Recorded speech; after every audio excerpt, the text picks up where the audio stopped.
y vamos a comenzar, ¿ok? Pues vamos a aprovechar que Marce ya abrió su micro. ¿Puedes orar por nosotros, Marce, por favor?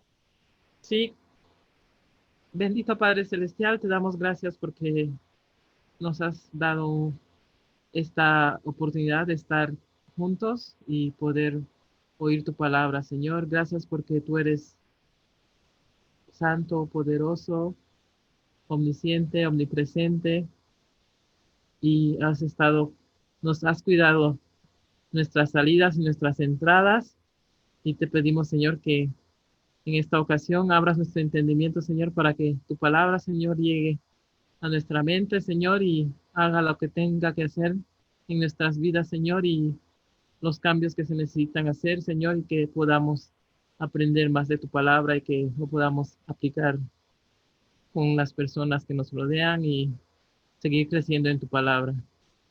Bendice al pastor y ponemos en tus manos su cuerpo, su mente, igual a Betty, Señor, para que tú tomes control de sus vidas, Señor, y los sanes. En el nombre precioso de Cristo Jesús. Amén.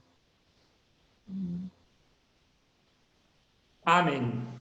Muy bien, pues ya ahora sí, buenas noches a todos y gracias por los que ya están mandando sus tareas. Muy amables, muy amables.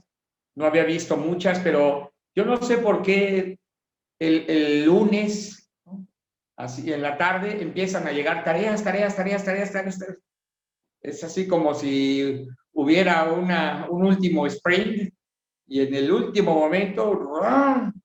Llegan todos ahí como cerrando el maratón con con la mejor carrera o el mejor sprint. Pero bien, gracias, gracias. Síganle así, muchachos. Y una de las cosas que Dios me ha permitido aprender y como maestro creo que ha sido algo excelente es el poder escribir. Es una manera de aprender, de razonar, de poder evaluar lo que estamos diciendo, es cuando escribimos, porque eso nos permite pensarlo, plasmarlo con nuestras manos, pero una vez que lo has escrito, casi siempre releemos para poder seguir escribiendo. Y eso nos hace pensar, lo que no pasa tan frecuentemente o de la misma manera cuando solo hablamos. Cuando hablamos es mucho más fluido el pensamiento, pero no nos da esta opción de poder meditarlo, en todo caso modificarlo. Pero cuando escribimos, tenemos esa oportunidad. Y también, una vez que estás evaluando lo que has escrito, pues tú mismo consideras si lo puedes decir de una mejor manera, si se puede escribir de una manera más entendible o algo semejante. Así es que yo creo, me parece estudiando, lo mejor que se puede hacer, la mejor tarea, es cuando tú estás escribiendo. Ahora, cuando escribes algo que tú piensas que está bien, que a ti te parece que es lo mejor que se puede escribir, regularmente también tenemos la tendencia a compartirlo. Me permite no solo aprenderlo, me permite no solo razonarlo, me permite no solo sistematizarlo aquí, sino inclusive memorizarlo. Y de esta manera es mucho más fácil que nosotros podamos compartir. No solo que lo demos a leer a otros, lo cual ya sería bueno, pero más aún el podérselos compartir a otros verbalmente también, porque ya nos ha quedado guardadito en la mente. Entonces, escriban. Las tareas no son una obligación, las tareas son una bendición.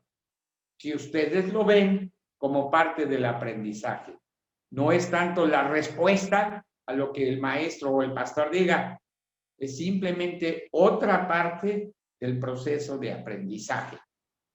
Y de verdad ha sido gratamente una sorpresa o sorprendente lo que leo en algunos, no solo por los hechos que nos narran, sino también por la manera en la que lo están narrando. Y vamos descubriendo gente que tiene ese don para escribir y para con su escritura, con su texto, llamar la atención, retener la atención, hacer que los otros lean, reflexionen, mediten y aprendan. Lo cual, la verdad, es excelente. Y bueno, vamos a entrar a la materia del día de hoy. Hoy quiero hablarles sobre algo que se llama dogma. Dogma, ¿ok? Es un tema que se toca en teología, a veces brevemente o rápidamente, pero que es necesario saber qué es, y en todo caso para nosotros como cristianos, cómo lo utilizamos. No solo la palabra, sino el dogma mismo. Según el diccionario de la Real Academia de la Lengua Española, el RAE, un dogma es un postulado que se valora por su condición firme y veraz, y al cual se le reconoce como una afirmación irrefutable, frente a lo cual no hay espacio para las réplicas. Lo voy a repetir. Es un postulado que se valora por su condición firme y veraz, al cual se le reconoce como una afirmación irrefutable, frente al cual, perdón, no hay espacio para réplicas. Otra manera de entenderlo dice que es una preposición o una proposición, perdón, una propuesta. Es una proposición que se asume desde el principio como innegable e irrefutable, llámese en la ciencia o llámese en una religión. La palabra se traduce de una palabra griega que se escribe exactamente igual o se pronuncia igual, dogma, pero que se traduce como pensamiento, como principio, como idea o como doctrina. ¿Qué es entonces un dogma? Bueno, es una propuesta, es una enseñanza que compartimos y que no necesariamente tenemos que demostrar, pero que sí necesitamos creer o aceptar de una manera inmediata o de facto. Tenía yo aquí otra definición, ok, que quiero compartirles. 3 maneras de ver el dogma podrían ser: 1, se le llama un realismo ingenuo. En esta forma del dogma se admite la posibilidad de que ciertas cosas existen sin buscar pruebas de su existencia. Esta forma de realismo ingenuo está íntimamente relacionado con un conocimiento cotidiano, vulgar, coloquial. ¿Sí me explico? No hay argumentos, no hay fundamentos, no hay otra cosa más que la experiencia, el aprendizaje empírico, ¿no? Y pues de ahí se sacan una serie de enseñanzas que la gente toma como ciertas o como verdaderas y nadie las discute. Bien. Otra forma es el dogma doctrinario, que acepta la existencia de verdades doctrinales, tiene que ver ahora sí con una forma de pensamiento, pero que tampoco busca pruebas de esta doctrina, pues se confía en una manera absoluta en que lo que la doctrina dice es cierto y es verdadero. Hay mucha gente cristiana que te puede repetir alguna enseñanza y la dice con toda la convicción. Pero si tú le preguntas cómo está fundamentado esto, en la misma Biblia, o de dónde lo toma, de qué libro, o de qué persona lo ha escuchado, la verdad es que no hay nada. Simplemente lo han aceptado. Y a esto le llamamos pues un dogma doctrinario. La iglesia tiene dogmas doctrinarios, sí, amados, muchos, muchos. Y ahorita vamos a hablar de algunos. Y por último está un dogma de ausencia de reflexión crítica, donde aceptamos algo con toda la autoridad. Puede ser aquí doctrina, puede ser una propuesta, una teoría. La aceptamos sin formular ningún argumento crítico. En los anteriores ni siquiera lo razonamos, pero también en este punto no hacemos una argumentación, una reflexión, una meditación o una confrontación crítica con lo que se nos está diciendo.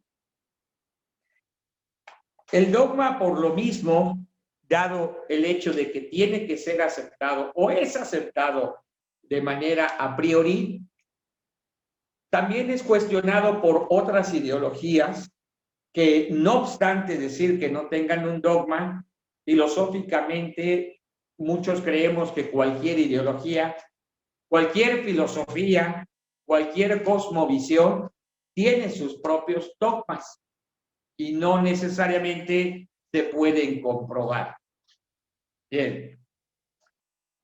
En el cristianismo el dogma era la expresión de lo que aceptaba la iglesia primitiva o la iglesia de los primeros años cuando se ingresaba a una iglesia o cuando un nuevo creyente pasaba a ser parte de una congregación. En ese momento, la aceptación de ciertas enseñanzas tenía o conlleva el riesgo de inclusive perder la vida, la libertad, las posesiones, la posición social, la familia o algunas otras cosas. Pero cuando se aceptaban ciertos dogmas, entonces se llegaba a formar parte de la iglesia. Permítanme leerles una porción de la Escritura donde encontramos los primeros dogmas de la iglesia cristiana, ya como tal, ya como iglesia, no tanto cuando en el tiempo que Jesús discipuló a sus discípulos. En el libro de los Hechos, capítulo 15, versículo 19, algunos recordarán, aquí nos narra la historia del primer concilio de los apóstoles, ancianos y de los que estaban en magistratura, ¿no? Como maestros, pues, en la iglesia cristiana de Jerusalén. Hay una discusión sobre qué tienen que hacer los nuevos creyentes que no eran judíos. ¿Qué cosas deben hacer para ser parte de la iglesia? Una vez que termina la plática y la discusión, esto es lo que se dice: por lo cual yo juzgo, ¿no? Y aquí está hablando Santiago, hermano del Señor Jesús, que no se inquiete a los gentiles que se convierten a Dios, sino que se les escriba que se aparten de las contaminaciones de ídolos, de fornicación, de ahogado y de sangre. Estas 4 cosas se instituyen como las nuevas ordenanzas o mandamientos para los nuevos creyentes. En el capítulo 16, versículo 4, dice: y al pasar por las ciudades, les entregaban las ordenanzas. Y la palabra que aquí se utiliza, por lo menos en algunos de los textos en griegos, es dogma. Y al pasar por las ciudades, se les entregaban las ordenanzas o dogma que habían acordado los apóstoles y los ancianos que estaban en Jerusalén para que los gentiles las guardasen. Y así que las iglesias eran confirmadas en la fe y aumentaban en número cada día. A partir de ahí, más la historia que Dios revelándonos en su palabra ha ido generando algunas enseñanzas que son un dogma. Pero hablando de algunas de ellas, nosotros, por ejemplo, como cristianos, la simple y llana creencia de que Dios existe se vuelve para nosotros un dogma. Y lo hemos dicho muchas veces, Dios cuando se revela a sí mismo, no nos da argumentos para demostrar que Dios existe. Desde el capítulo 1 del libro de Génesis, se da por sentado que Dios existe. En el principio, Dios creó los cielos y la tierra, y no se nos dan, insisto, argumentos para demostrar que existe. En el libro de Hebreos dice que el que cree, el que se acerca a Dios, es necesario que crea que Dios existe. Nuestro primer dogma es precisamente creer que Dios existe. Perdón, y en base a lo que Dios dice de Él mismo en la Biblia, hemos llegado a un punto de interpretación donde decimos que Dios existe de la manera trinitaria. Tres personas coexistiendo en la sustancia de un solo Dios. Pero para ser honestos, amados, esta manera de doctrina, esta forma de la doctrina, la Trinidad, ha sido una enseñanza que ha sido cuestionada, confrontada con otra manera de interpretar la Biblia también, donde se acercan más a los judíos y citan que hay un solo Dios que en diferentes momentos se ha dado a conocer como el Padre, o como el Hijo, o como el Espíritu Santo. Las dos escuelas de pensamiento se fundamentan en lo que Dios revela en la Biblia. El dogma no es que seamos trinitarios, el dogma es que creemos que Dios existe, pero luego viene el razonar, el interpretar la revelación de Dios y se crea esta gran diferencia. Tristemente, esta diferencia ha hecho que la Iglesia cristiana, desde los primeros momentos de su constitución, del primer siglo, ya se dividiera de tal manera que en algún momento o en algunos momentos de la historia no fue solo una discusión teológica, sino llegó a generar guerras, muertes, genocidios, porque unos eran trinitarios y los otros unicistas o unitarios. Bien, el dogma para las dos escuelas es que los dos creemos que Dios existe. Y no tenemos manera de comprobarlo. Y cuando nosotros compartimos, si te fijas bien, hablamos de nuestra experiencia, nuestra relación con Dios, de lo que Dios nos ha dejado ver, vivir, aprender, llegar a ser, de los problemas que nos ha sacado, pero todo sigue siendo en base a un aprendizaje empírico. La revelación dice que existe y nosotros hemos interpretado, hemos llegado a este punto de interpretarlo trinitariamente. Otro dogma que tenemos, aunque nosotros lo podemos, diríamos que lo fundamentamos en la palabra, en la revelación de Dios, es la encarnación de Jesucristo. El ser concebido en una mujer virgen, sin la participación sexual de un varón, pero de todas maneras se gesta un ser humano que nosotros decimos, creemos, declaramos, ¿no?, que es Jesús, Dios, Hijo de Dios, la segunda persona de la Trinidad. Pero para ser honestos, no tenemos argumentos, salvo esta historia de la revelación de Dios, de la encarnación.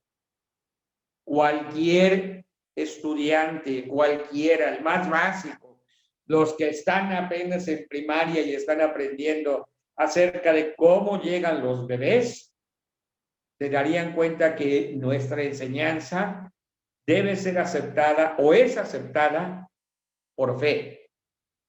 Y cuando la compartimos, también compartimos con fe. Digo esto para que vayamos entendiendo que algunas de las cosas que creemos, algunas de las cosas que enseñamos, nosotros mismos ya de entrada estamos aceptándolas por fe. La palabra dogma después viene a tener un sentido peyorativo, un sentido de menosprecio cuando se habla del dogmatismo o ser dogmático, y sobre todo cuando se aplicaba a los políticos, ¿no?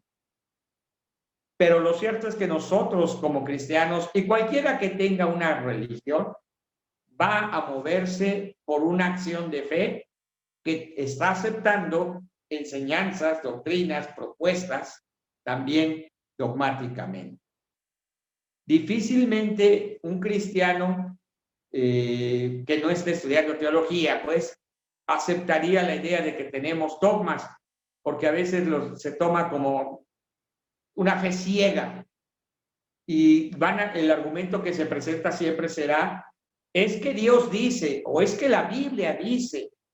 Está bien, yo sé que casi todo lo que enseñamos lo podemos tomar de la Biblia, pero también hay cosas que aunque están ahí, tenemos que aceptarlas por fe.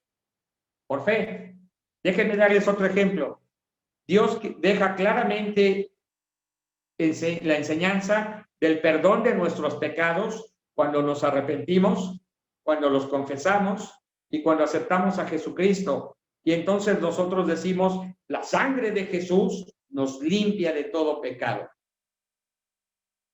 Pero aquí el punto otra vez llega a un punto de fe, porque no hay manera de comprobar, demostrar.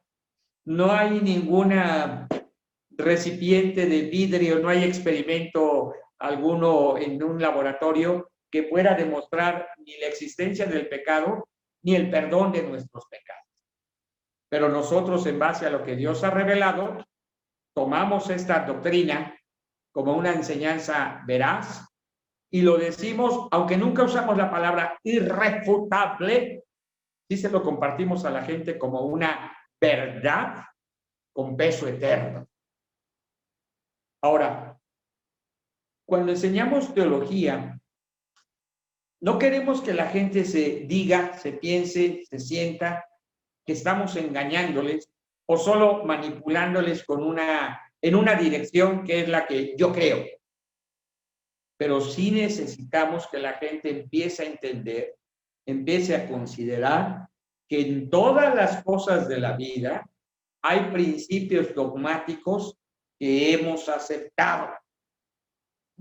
Los juristas hablarán de justicia, y la verdad es que la justicia como una proposición abstracta pudiera ser interpretada por cada autor, por cada abogado, de diversas formas. Como un médico nos dirá, la salud es esto, pero otro médico nos dirá, no, la salud es esto.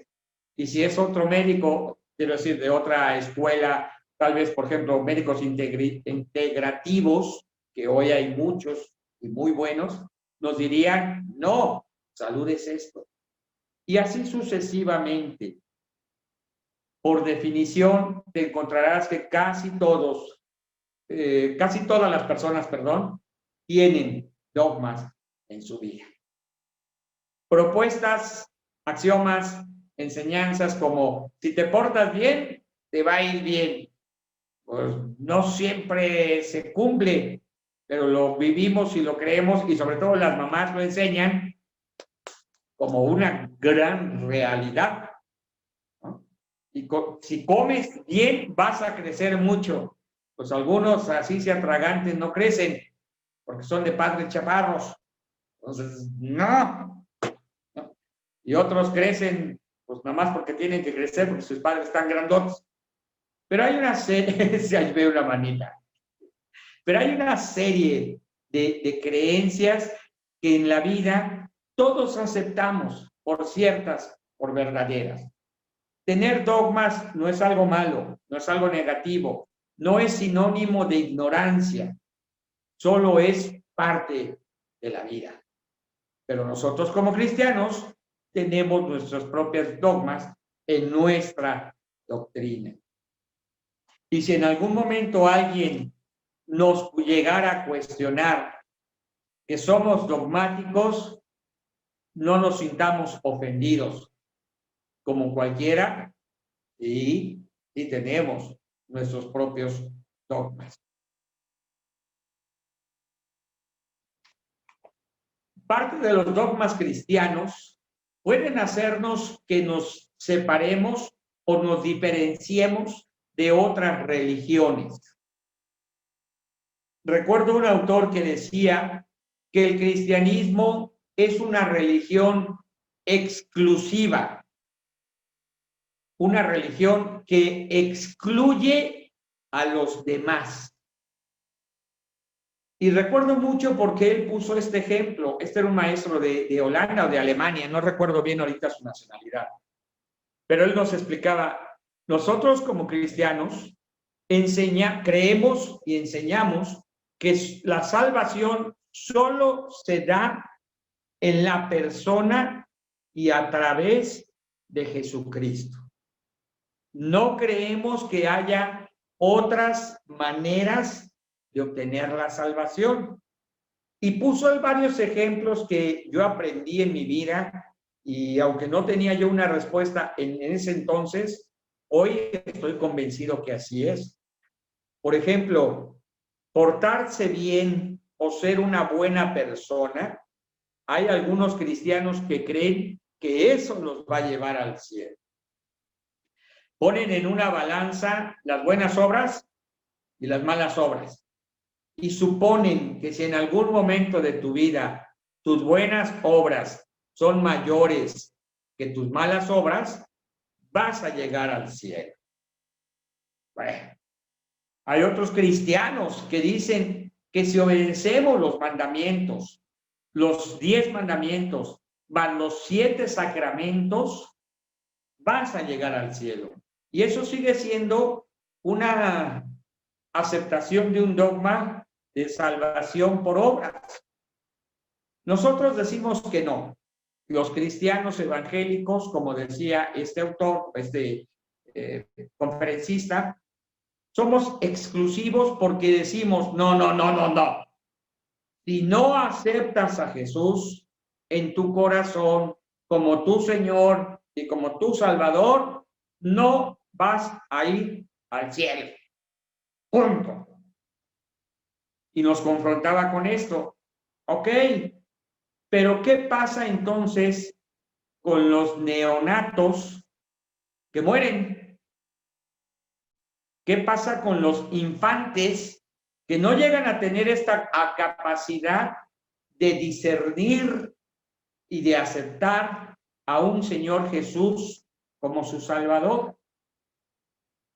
Y alguien, obviamente, contestó, como se nos ha enseñado también a los cristianos, es que el de los niños es el reino de los cielos.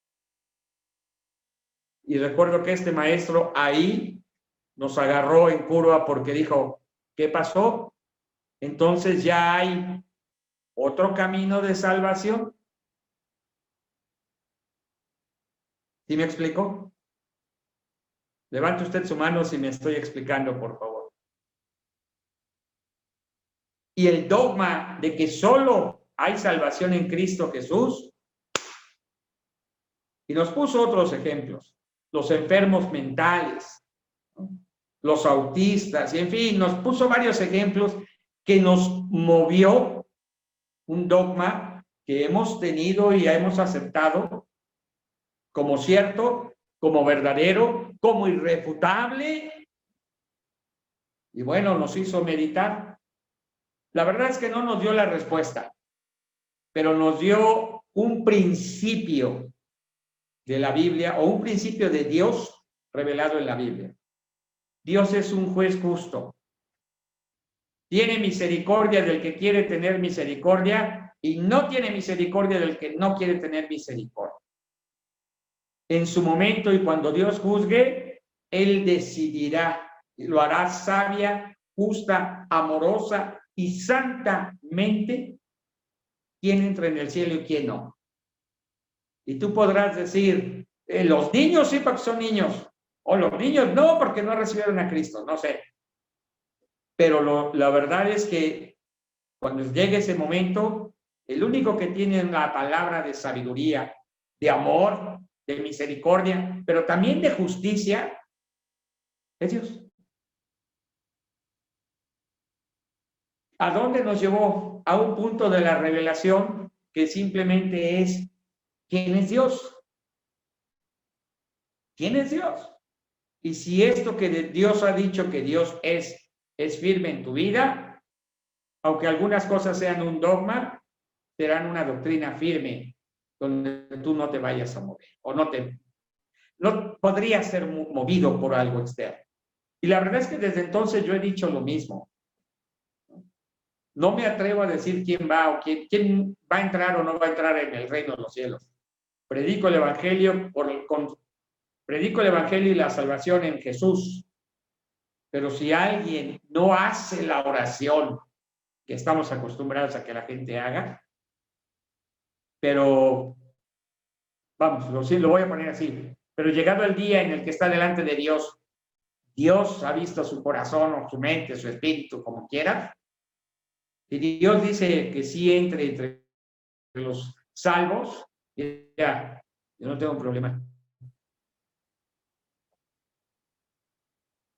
El dogma nos pone a veces en puntos que pueden ser o tan abiertos o tan cerrados.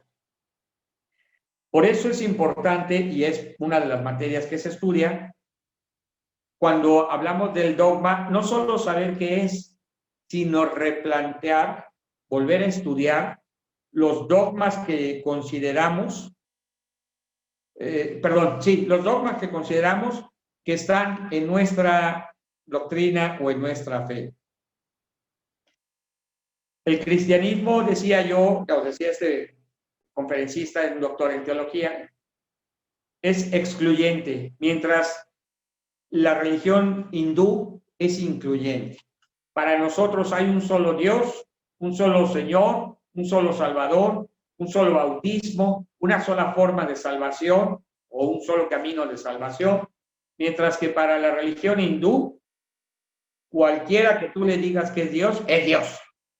Y cualquier forma que tú le digas que ese Dios quiere para él, esa está bien también.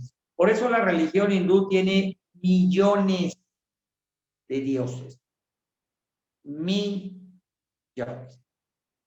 Para nosotros, no. Y él explicaba entonces, ellos incluyen a cualquiera, todos entramos en la religión de los hinduistas, pero en el cristianismo somos muy exclusivos. No porque seamos la gran cosa, no empiecen a... No, somos exclusivos porque sacamos de la jugada a medio mundo. Pero la verdad, amados, hemos aprendido al principio de nuestro cristianismo, de veras nos enseñaron que la gente tenía que hacer la oración de aceptación. Y hemos intentado hacerlo algunos domingos también. No estamos en contra de ellos. Pero ¿cuánta gente nunca ha hecho esta oración? Pero han entregado sus vidas. Nunca nadie los llevó al punto de orar después de, pero están creyendo en Dios y que están aprendiendo de Dios y están intentando vivir como Dios dice.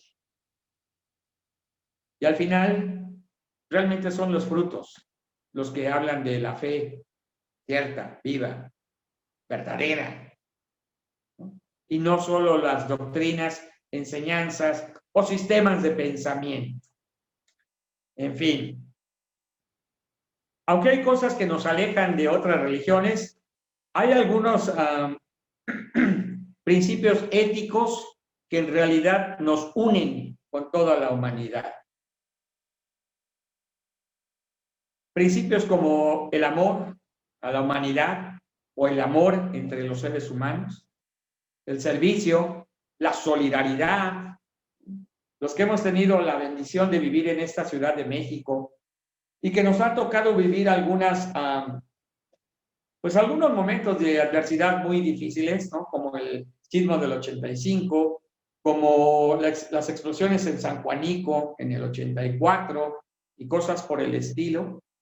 Hemos visto cómo, sin importar la creencia o no creencia en Dios, hay aspectos éticos que nosotros aprendemos y fundamentamos en la Biblia que están en la mayoría de las personas. Tal vez otros no lo llamen amor fraternal, tal vez lo llamen compañerismo o lo llamen solidaridad, pero lo cierto es que hay principios éticos que están plantados en el corazón de las personas por parte de Dios y también por nuestra sociedad occidental, que no son comunes. Y sin importar si somos unitarios, cristianos, testigos de Jehová, mormones, católicos, agnósticos, cuando se trata de ayudar al prójimo, increíble, convergemos.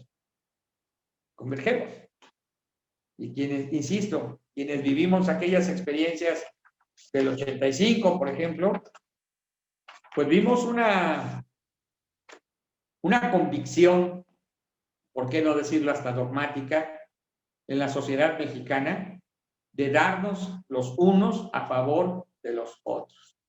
Unos cargando piedras, cosas, otros metiéndose a tratar de rescatar, otros con sus autos llevando, trayendo, otros dando de comer, otros simplemente abrían sus casas para que fuéramos, en mi caso, por ejemplo, pudiéramos entrar al sanitario, pudiéramos lavarnos, pudiéramos descansar.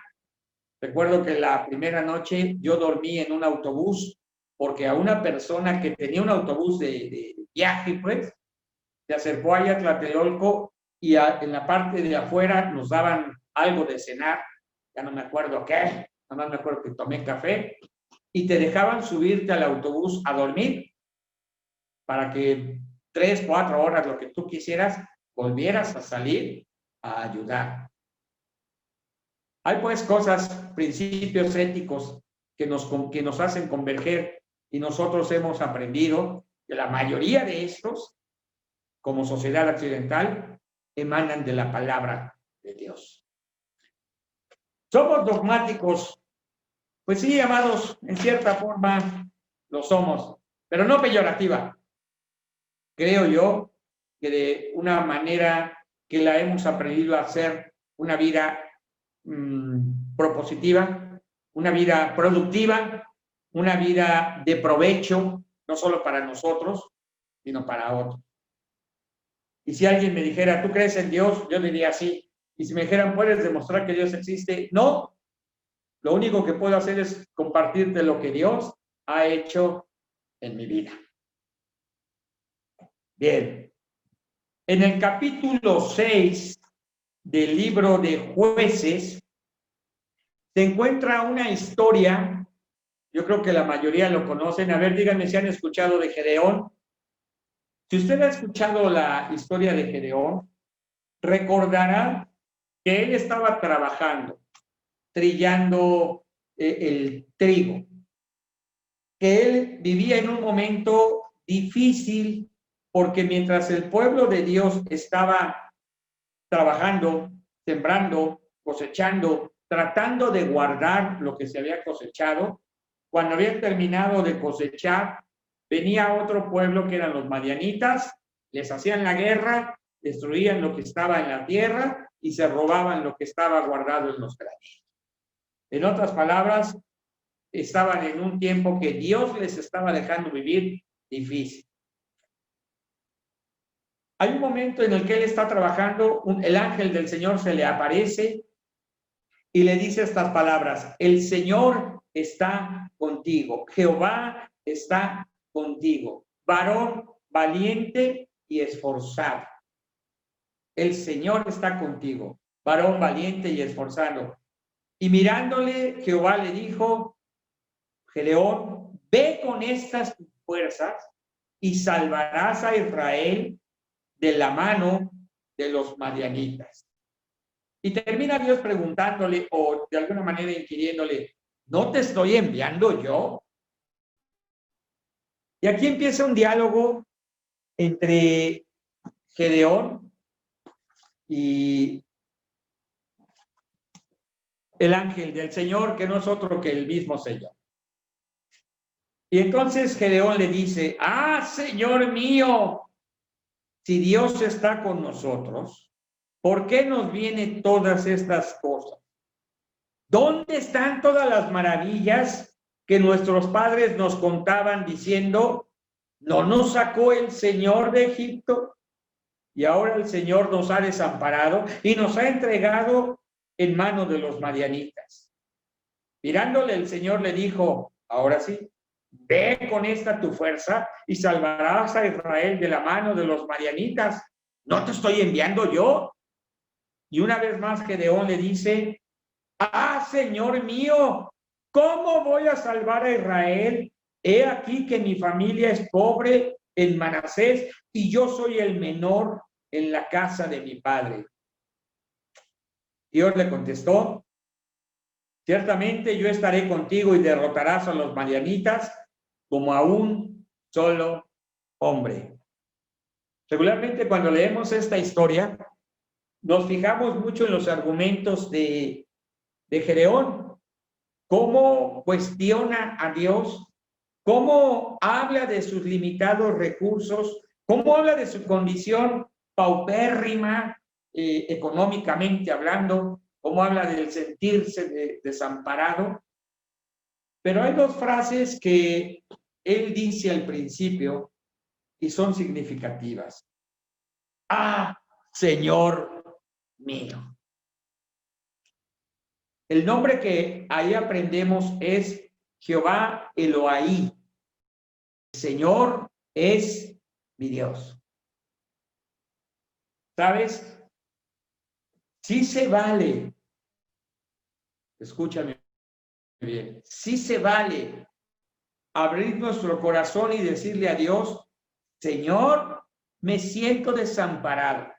Sí se vale decirle, Señor, ¿por qué nos está pasando esto? Sí se vale decir, Señor, lo que me has dicho que haga es un trabajo grande y yo no tengo la posibilidad, los recursos. De hecho, soy el menos experimentado, el menos apto, el menos propicio para esto. Se vale decirlo, pero ojo con esto. De entrada, él estaba hablando de lo que estaba en su corazón y lo primero que dice es, mi Señor, mi Dios. Señor mío. Lo que me dices es difícil, pero sigue siendo mi Dios. Lo que me dices me rebasa, pero sigue siendo mi Dios. Lo que tú me estás encomendando es algo muy grande para mí. Yo soy pequeño y mi casa es pequeña, mi familia es pequeña, somos pobres. Pero antes que otra cosa, mi Dios. Mi Dios. ¿Quién sería Gedeón?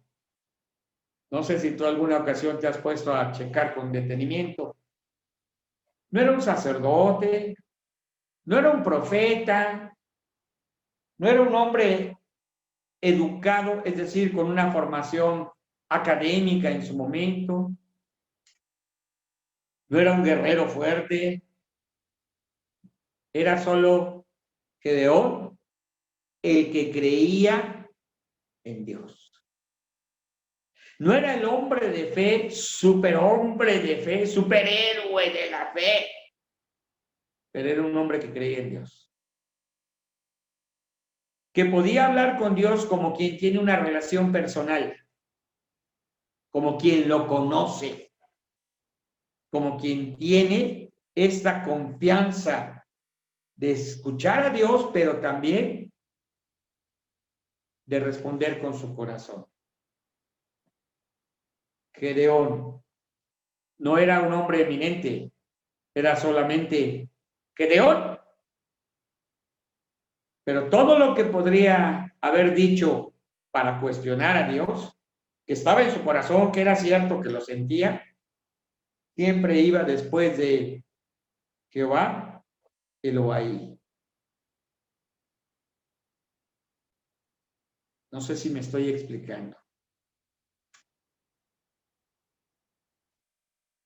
Qué bueno. Vi unas manitas arriba. Qué bueno. No siempre las cosas que nos están pasando nos parecen buenas o agradables. Muchas de ellas nos hacen de verdad sufrirlo. En una reunión hoy en la mañana, un amigo que se llama Javier García, que dirige a los Gereones aquí en México, o en esta parte del país, comentaba que ellos han tenido conocimiento de por lo menos la muerte de 1,000 pastores en todo el país, en esto de la pandemia. Pastores, pastoras y algún familiar, hijo, ¿no? Él lo decía como familia pastoral. Y se hablaba específicamente de un pastor, el pastor Oscar Gutiérrez de Azcapotzalco, que falleció esta semana de COVID. Quienes tuvimos la oportunidad de conocerlos, algunos de ellos, obviamente nos duele, nos entristece. Pero ¿cuál era el punto? Sino que nuestra fe de que Dios existe, Dios es bueno, Dios es misericordioso, Dios es justo, Dios tiene el control, Dios tiene un plan, Dios tiene propósito para nuestras vidas. Todas estas cosas que aún podríamos decir que son un dogma, nos dan fundamento para seguir adelante. La historia de Gedeón no se acaba ahí. Él pone 2 pruebas al Señor y las 2 pruebas Dios se lo permite. Me llama mucho la atención que le dice, Señor, espérame, aguántame tantito. Y va y deshace su, se me fue el nombre, bueno, aquella cosa con la que estaba arando. Y prepara una comida y sus bueyes también los prepara ahí. Y se deshace de las cosas que le estaban reteniendo o llamando la atención. La historia no acaba ahí, creo que todos la conocemos. En realidad, él cumple lo que Dios le ha mandado a hacer. Pero todo nace, todo se puede ver desde esta manera en la que él se relaciona con Dios. Ahora, aquí lo importante es cuándo, cómo tú declaras Jehová Elohim. Digo, este es un caso donde hay adversidad, pero lo cierto es que no toda la vida es así, muchachos. Yo lo veo en mi vida y creo que en la de ustedes también, que son más las cosas buenas que nos pasan. Son mucho más los momentos buenos, los mejores momentos de nuestra vida que los momentos de adversidad. Pero ok, ¿cuándo escribirías tú Jehová Elohim? El Señor mi Dios. Y luego, ¿qué escribirías? Obviamente esa es su tarea, ¿verdad? Pero no quiero que me escribas una oración. El Señor es mi Dios y el Todopoderoso. Está bien, todo eso sé que es cierto. Pero ¿en qué momento de tu vida hablar, decir, declarar Jehová Elohim ha sido un momento así de bendición? Tal vez tú también le has puesto pruebas a Dios y seguramente Dios te ha respondido. En el caso de Gedeón, sí, Dios lo esperó, Él dijo, espérame tantito, y Dios te esperó un ratito. ¿Qué pruebas le has puesto por las cuales tú hoy puedas decir, yo conozco a Jehová Elohim por esto? Así. En estos momentos de mi vida, Él fue verdaderamente mi Dios. Tal vez te levantó, tal vez te sacó del lodo en un momento o de un gran problema, o simplemente te confortó en un momento de tristeza. ¿Qué vas a compartirnos? ¿Qué vas a decir? Decía yo entonces, escriban su tarea. Escriban cuál ha sido o cuáles han sido esos momentos en los que ustedes declaran, confiesan, comparten Jehová Elohai, pero también antes de enviarlo, lean por favor su tarea y chequen cómo lo que decimos o que escribimos como cristianos tiene estos dogmas ahí de manera implícita en nuestras declaraciones, testimonios o enseñanzas. Y bueno, esta es la clase del día de hoy, muchachos. Un poquito de dogma y mucho de Jehová Elohai. ¿Alguna pregunta? ¿O alguien pastor, quiere apuntar algo, por favor? Sí, yo tengo una duda. ¿Podrías repetir el tercer dogma, ausencia de qué? Y si podrías El repetir la pensamiento definición. crítico. Que por cierto, en el mismo capítulo 6 del libro de Jueces, pero en el versículo 24, dice que edificó ahí Gedeón un altar al Señor o a Jehová y llamó a ese lugar Jehová Shalom, Jehová Dios de paz o paz de Dios. Entonces, el nombre Jehová Elohai y el nombre Jehová Shalom van juntos en la misma historia. Y me gustaría terminar con esta idea. A veces nos sentimos culpables de ciertas cosas. Y tal vez leyendo esta historia podríamos decir, ay, Gedeón, de veras qué incrédulo. Tu carnota te salió ahí y no eras un hombre de fe. Pero llegar a ese punto del versículo 24 y que este hombre levantando un altar pueda decir la paz de Dios y Dios que estaba ahí con él pueda decirle mi paz contigo, Jehová Shalom. En otras palabras podría decirse, no hay problema entre tú y yo. No hay nada que tenga que reprocharte. No hay nada de lo que tenga que regañarte. No hay nada de lo que tenga que, no sé, juzgarte. Estamos en paz. El ángel del Señor o el Señor con Gedeón y Gedeón con Dios.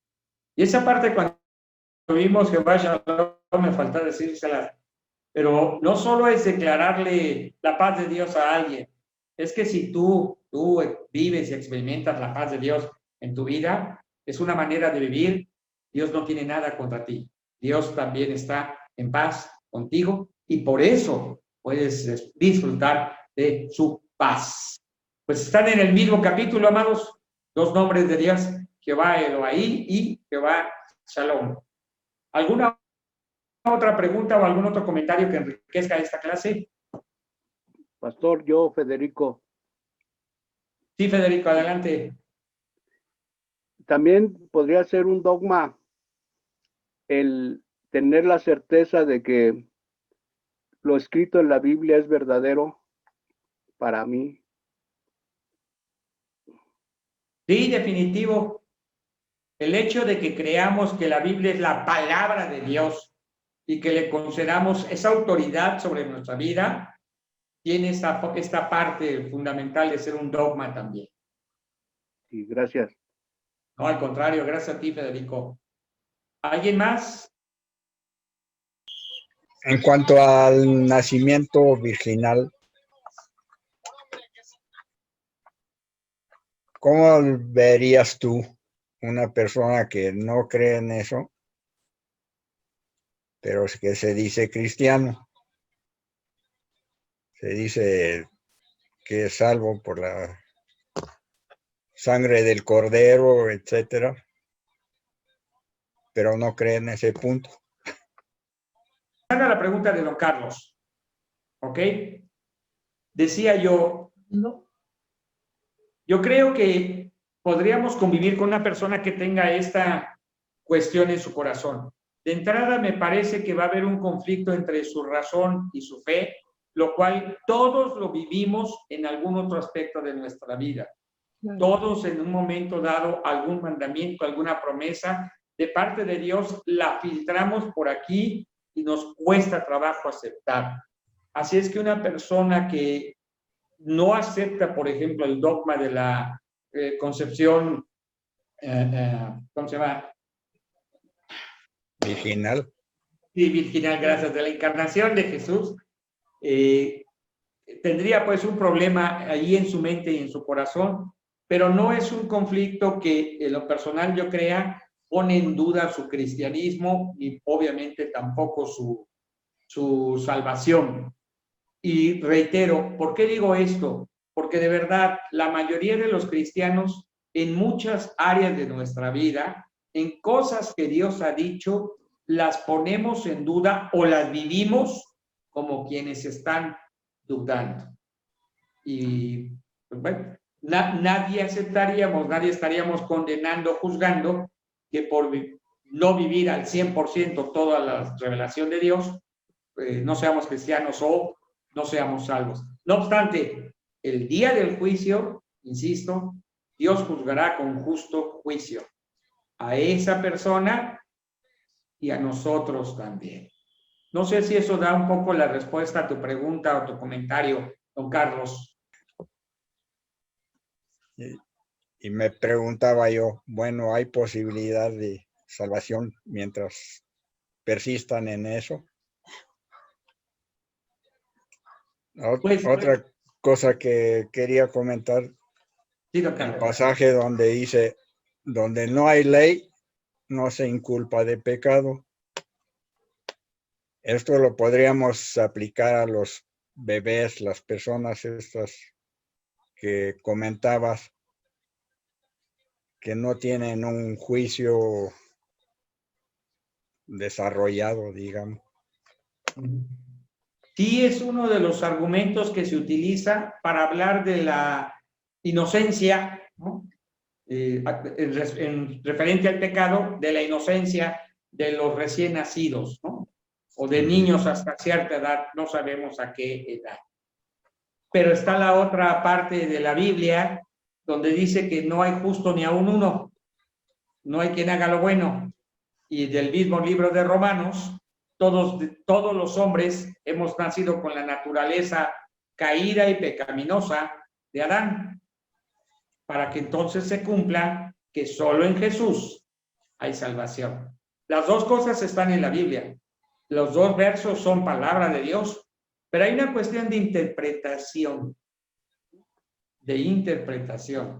Y algunos enfatizarán esta porción de la que tú nos citabas, o la que muchos usan también, de los tales es el reino de los cielos. Y está bien, pues digo, es una forma de interpretar, pero habrá otros que estarán enfatizando que todos hemos nacido con la naturaleza de Adán y solamente en Jesús, ¿no?, está la salvación. Porque también Pablo decía, Dios ha puesto a todo el mundo bajo pecado. Y ya de ahí se sigue, pues, toda otra manera de vivir, de aprender, de enseñar. Yo creo que es un buen tema para platicar y sobre todo también para meternos a la escritura. Y cada uno que tendrá que tomar una decisión. Pero, pues esa interpretación que le demos va a determinar mucho cómo enseñamos también la palabra de Dios. Yo me quedo con este punto de que veo cosas en la palabra que puedo entender con mi razón, pero también veo cosas en la palabra que me confrontan en lo que mi razón está diciendo. Lo que no puedo, lo que no se mueve y lo que me permite tener un piso seguro, sigue siendo lo que Dios dice acerca de Dios, o lo que Dios es, según dice él en la propia palabra. Y si Él dice que es juez justo, aunque en mi cabeza a veces se confrontan las cosas, cuando no tengo una respuesta, regreso a lo que es seguro. Dios es. Y por eso para mí, esta clase de teología, no de ahorita, ya de muchos años, siempre se inicia o camina en base a lo que Dios dice acerca de Dios. Primero sus nombres, luego algo que llamamos sus perfecciones. Dios es bueno, Dios es justo, Dios es santo, etc. Y por último, pasa por la persona de Jesús y por la persona del Espíritu Santo, haciendo exactamente los mismos planteamientos, ¿no? Entonces, insisto, cuando algo en mi cabeza me está golpeando, entonces mejor me regreso a lo que sé que es seguro, aunque no sepa dar una respuesta a algo. Y prefiero hoy decir en muchas ocasiones, mira, eso no lo sé o no lo entiendo del todo, o simplemente lo entiendo así, pero lo que sí sé es que Dios es. Pum, pum, pum, pum, pum. Pues por ahí me quedo, don Carlos. Sí. Bien, me pareció ver la mano de Gerardo. Sí. Mande usted.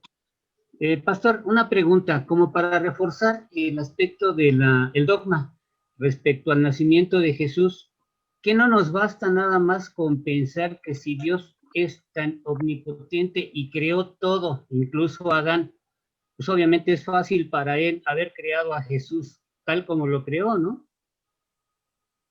¿Sí?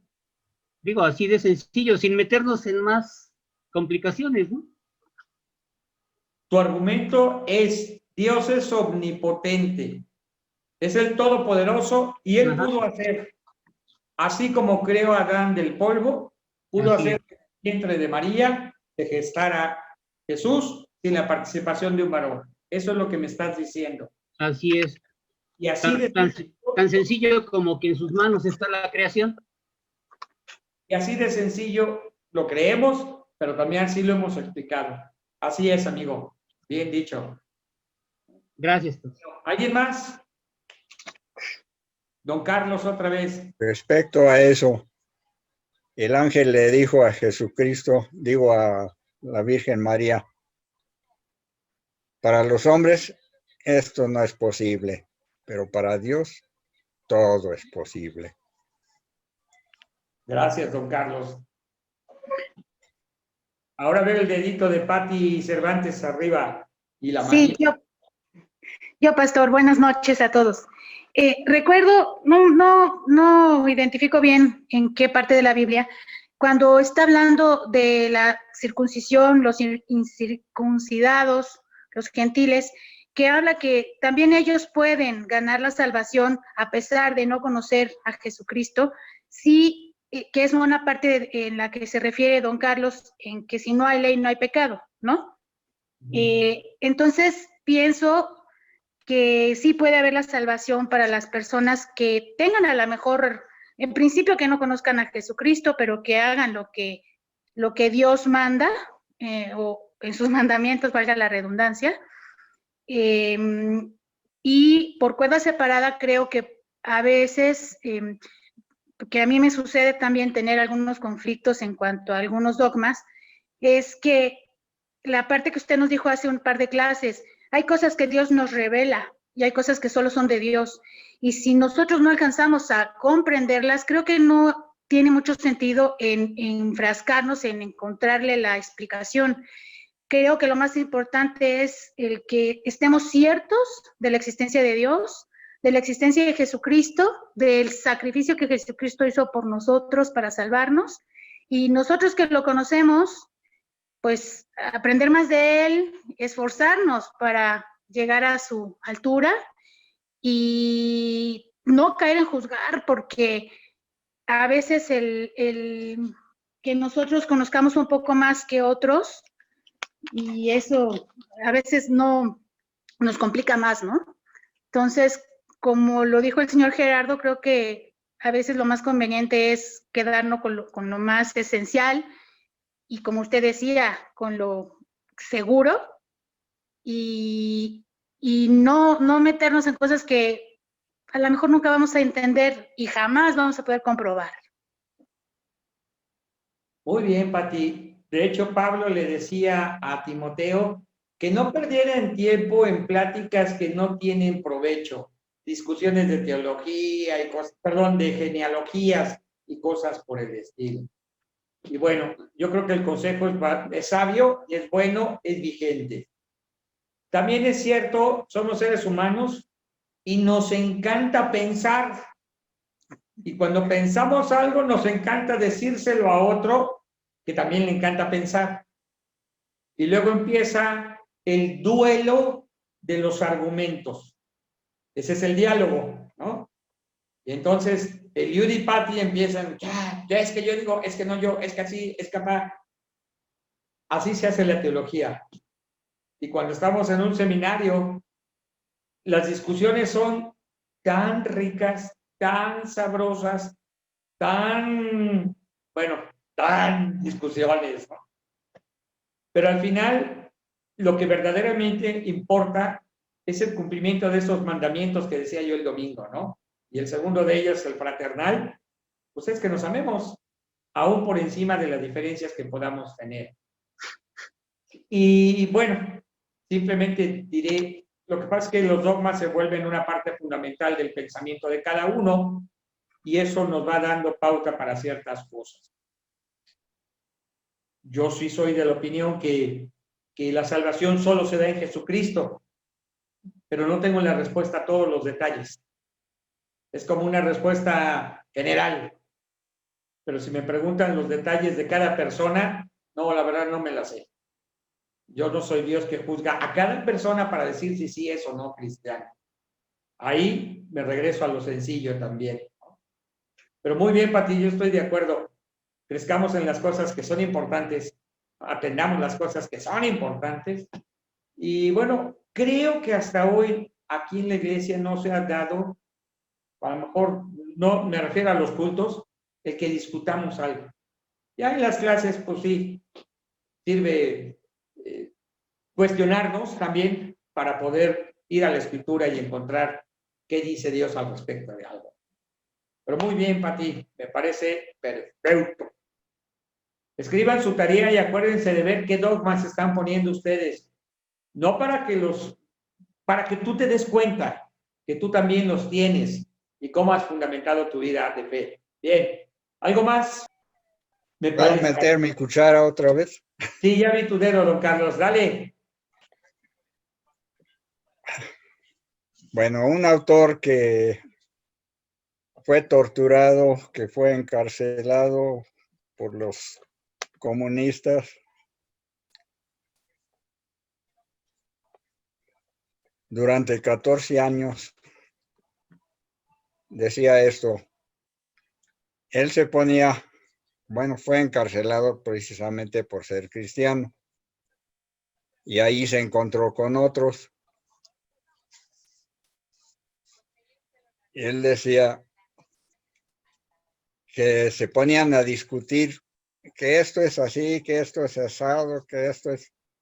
Y uno de los guardias de la prisión les dijo en una discusión de esas, si ustedes cristianos mismos no se pueden poner de acuerdo, ¿cómo quieres que yo les crea? Entonces este hombre se puso a pensar. Y ya cuando salió daba conferencias, daba muchas cosas, ¿no? Y la gente iba a él a preguntarle así sobre este tipo de cuestiones. Y él decía, ¿por qué no preguntan de Jesucristo? Porque a eso llegaron todos los cristianos que estaban ahí en la prisión. Vamos a hablar nada más de Jesucristo y su obra. Y ya no vamos a discutir otras cosas que no vienen al caso, ¿no? Entonces yo creo que fue una enseñanza muy sabia que daba este hombre. Muy bien, don Carlos, me parece muy bien. Señores, es tiempo de que digamos gracias a Dios y buenas noches. Que todos descansen. Gracias, nos vemos el jueves, primeramente Dios, igual a las 8 de la noche. Gracias, Pati, Dios te bendice. Ya nada más, pero ya no oraste para cerrar. Eso también es un dogma. Sí, yo sé. Gracias, pastor. Ya no te acostumbraste. Ok, vamos a orar con Pati. Okay. Señor Jesús, pues te damos gracias, Padre, porque cada día tú nos enseñas cosas nuevas, Padre, y más allá de enseñarnos cosas nuevas, nos enseñas cuáles son las cosas verdaderas que hay que aprender, Señor. Cuáles son las cosas que de veras debemos de arraigar en nuestra vida, Señor. Cuáles son las cosas que de veras tenemos que tenerle una importancia, Señor, para que también, Señor, otros te conozcan, Padre. Yo te doy gracias por cada uno de los que estamos aquí. Gracias por cada familia representada. Gracias por tu palabra, Señor, porque nos ayudas a conocerte más cada día y aún a vivir más en tu presencia, en lo que tú eres en nuestra vida, Señor. Amén. Te damos gracias, Padre, en tu bendito nombre, Cristo Jesús. Amén y amén. Amén. Amén. Amén. Muy Gracias, bien, pues pastor. Buenas noches. Que Dios les bendiga y descansen. Igual, buenas noches. Bye. Bye, Buenas Federico, noches. Miguel Ángel, Paula, el Pati, Araceli, y por acá estaba Adelaida también. Nos vemos.